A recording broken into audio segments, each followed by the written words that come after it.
Gjykata e Shkupit e ka shpallur të vdekur biznesmenin shqiptar Maqedonas Remzi Hoxha që në 30 qershor të vitit 2005.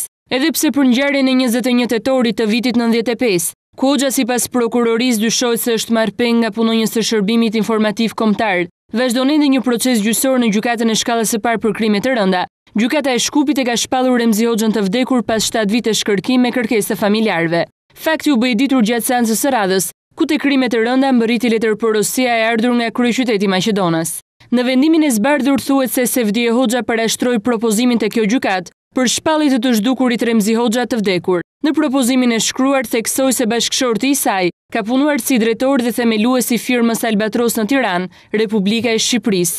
Më datë 21/10/1995, ndërmjet orës së papërcaktuar dhe 13:30 të drekës, nga firma e tij është arrestuar dhunshëm nga persona të panjohur, të cilët duke përdorur dhunë kanë futur në veturën e tyre të udhëtimit.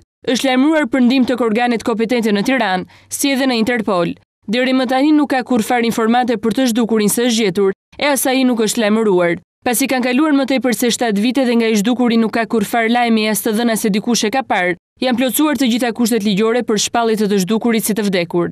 Në procesin e parë në vitin 2003 të pandehurit patën pretenduar se Hoxha mund të ishte ende gjallë përsa kohë që nuk ekzistonte asnjë akt që vërtetonte vdekjen e tij. Biznesmeni shqiptar Maqedonas u mor peng më 21 tetor 95 në Tiranë, u torturua dhe më pas u zhduk pa gjurmë. Për zhdukjen e Hoxhës akuzohen 3 shikasit Arben Sevgjini, Ilir Kumbaro dhe Avni Koldashi, aktualisht në gjykim.